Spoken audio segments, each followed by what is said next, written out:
ഈ ഒരു സിനിമയിൽ വിനയൻ സാറിൻ്റെ ആ ഒരു ഗൈഡൻസ് ഈ ഒരു ക്യാരക്ടറിലേക്ക് നമുക്ക് ഇൻവോൾവ് ആകാനായിട്ട് എത്രമാത്രം സഹായിച്ചു? ഇല്ല, പുള്ളി വളരെയധികം റിസർച്ച് ചെയ്തിട്ട് എഴുതിയിട്ടുള്ള ഒരു സ്ക്രിപ്റ്റാണത്. മനോഹരമായിട്ടുള്ളൊരു സ്ക്രിപ്റ്റാണത്. ഇത്രയും ചരിത്രത്തെ ഇഷ്ടപ്പെടുന്ന ഒരു ആളാണ് പുള്ളി എന്നുള്ളത് ഞാൻ ഈ സിനിമയിൽ വന്ന ശേഷമാണ് മനസ്സിലാക്കുന്നത്. സാധാരണ പുള്ളി ചെയ്തിട്ടുള്ള എല്ലാം ഒരു കമേഴ്ഷ്യൽ പടങ്ങളും ലവ് സ്റ്റോറിയും അല്ലെങ്കിൽ അങ്ങനെയൊക്കെയുള്ള കുറേ പടങ്ങൾ പുള്ളി ചെയ്തിട്ടുണ്ടെങ്കിൽ പോലും ഇതിന് ഏറ്റവും അധികം പുള്ളി എത്രയോ വർഷം ഇരുന്ന് റിസർച്ച് ചെയ്ത് പല ബുക്സിൽ നിന്നും എടുത്ത സാധനങ്ങളൊക്കെയാണ് അതിനകത്ത് പുള്ളി റെഫർ ചെയ്തിട്ടുള്ളത്. മനോഹരമായിട്ടുള്ള ഒരു സ്ക്രിപ്റ്റാണ്. നമ്മുടെ നാട്ടിലെ ഒരു 100-125 വർഷം മുമ്പ് നോക്കിക്കഴിഞ്ഞാൽ ഉണ്ടായിരുന്ന പ്രശ്നങ്ങൾ ഇത്രയും അതിഗംഭീരമായിട്ടാണ് പുള്ളി അത് ചിത്രീകരിച്ചിട്ടുള്ളത്. വിനയൻ സാറിനെ പറ്റി പറയുമ്പോൾ തന്നെ കൂടെ നമുക്ക് ക്യാമറാമാൻ ഷാജിയെ പറ്റിയും പറഞ്ഞേ പറ്റൂ. ഷാജി മാത്രമല്ല, ഈ സിനിമയിൽ വർക്ക് ചെയ്തിട്ട് ടെക്നീഷ്യന്മാരെല്ലാം തന്നെ ഈ സിനിമയ്ക്ക് വേണ്ടി ഇത്രയധികം എഫേർട്ട് എടുത്തിട്ടുണ്ടെന്ന് പറയുന്നത് അതൊരു ഗംഭീര സിനിമയാണെന്ന് എല്ലാവർക്കും ബോധ്യമുള്ളതുകൊണ്ട് തന്നെയാണ്.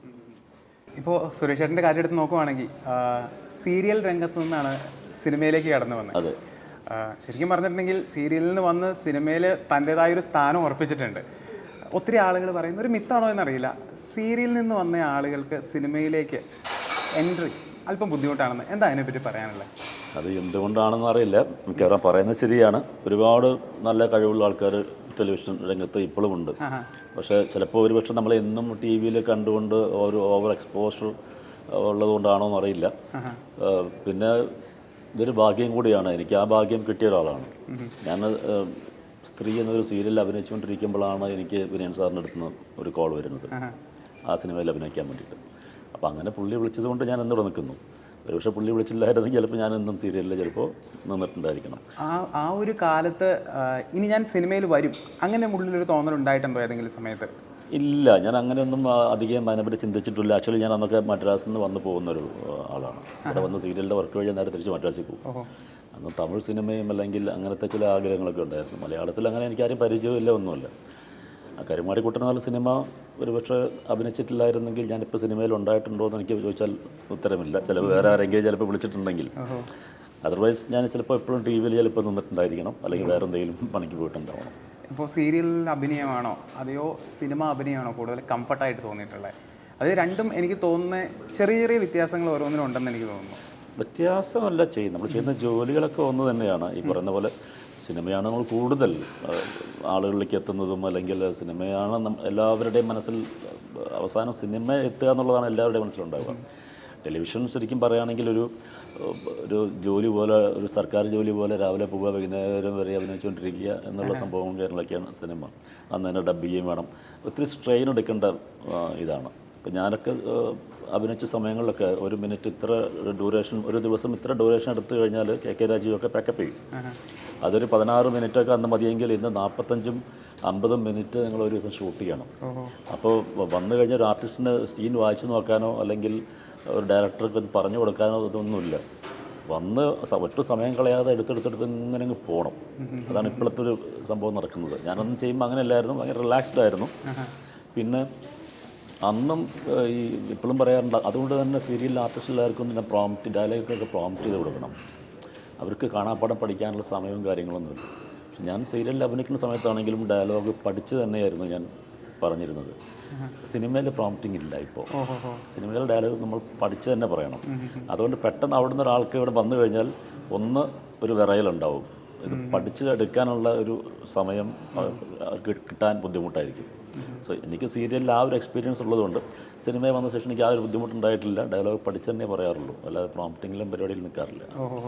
ഇപ്പോൾ സുരേഷ് ചേട്ടൻ ചെയ്ത ക്യാരക്ടേഴ്സ് എടുത്ത് നോക്കുവാണെങ്കിൽ ഹണിബി 2-ലെ എൻ്റെ മനസ്സിൽ ഇപ്പോഴും തങ്ങി നിൽക്കുന്ന ഒരു ക്യാരക്ടറാണത്.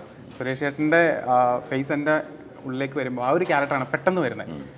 ഞാൻ നേരെ തിരിച്ചു ചോദിക്കുവാണെങ്കിൽ സുരേഷ് ചേട്ടൻ ചെയ്തതിൽ അത്രമാത്രം സുരേഷ് ചേട്ടന് കൊള്ളാം, എനിക്കിത് ഇഷ്ടപ്പെട്ടു എന്ന് തോന്നിയ ക്യാരക്ടർ ഏതാണ്? പല ക്യാരക്ടറും ഉണ്ടാവും, പക്ഷെ ഒരു ക്യാരക്ടറിനോട് ചെറിയൊരു ഇഷ്ടമുണ്ടാവും. നമ്മൾ ശരിക്കും പറയുകയാണെങ്കിൽ ഇപ്പോഴും പഴയ സിനിമകൾ കാണുമ്പോൾ അല്ലെങ്കിൽ നമുക്ക് ഇഷ്ടപ്പെട്ട സിനിമ കാണുമ്പോഴൊക്കെ ഇനിയും നന്നാക്കാം, ഇനിയും ബെറ്റർ ആവണം, അല്ല ആ ഒരു ചിന്ത തന്നെ നമുക്കുണ്ടാവുള്ളൂ. ഞാനെപ്പോഴും കഴിഞ്ഞു പോയതിനെ പറ്റി ചിന്തിക്കാറില്ല, ഇനി വരാനുള്ളതിനെ പറ്റി ചിന്തിക്കാറുള്ളൂ. എനിക്ക് ഇതേ അടുത്ത മാസം 19-ാം നൂറ്റാണ്ട് ഉൾപ്പെടെ വരാൽ എന്നൊരു മൂവി, അനൂപ് മേനോൻ, കണ്ണൻ താമരക്കുളം, ഇതുപോലെ കുറേ ആർട്ടിസ്റ്റ് അഭിനയിച്ചിട്ടുള്ള സിനിമയാണത്. അത് ഞാൻ ഇതുവരെ ചെയ്യാത്തൊരു ക്യാരക്ടറാണ്. എനിക്ക് ഏറ്റവും ചെയ്യാൻ ഇഷ്ടപ്പെടുന്ന ടൈപ്പുള്ള ഒരു ക്യാരക്ടറാണത്. അതുപോലെ തന്നെ മഞ്ജു വാര്യരും സൗബനും അഭിനയിക്കുന്ന ഒരു വെള്ളരിപ്പട്ടണം എന്നൊരു മൂവിയുണ്ട്. അതിലും എൻ്റെ ക്യാരക്ടർ ഞാൻ ഇതുവരെ ചെയ്യാത്തൊരു ക്യാരക്ടറാണ്. അപ്പോൾ ഞാനിനി വരുന്നതിലേക്കാണ് ശ്രദ്ധ വയ്ക്കുന്നത്. പാസ്റ്റ് അത്രേ ഉള്ളൂ, അത് പോയി അത്രേ ഉള്ളൂ. പിന്നെ അങ്ങനെ നോക്കുവാണെങ്കിൽ ഇത്രയും വർഷമായി ഈ ഒരു ഇൻഡസ്ട്രിയിൽ നിലനിൽക്കുന്നുണ്ട്. ഈ ഇൻഡസ്ട്രിയിൽ നിലനിൽക്കാനായിട്ട് സൗഹൃദങ്ങൾ എത്രമാത്രം ആവശ്യമാണെന്ന് അങ്ങനെ തോന്നിയിട്ടുണ്ടോ?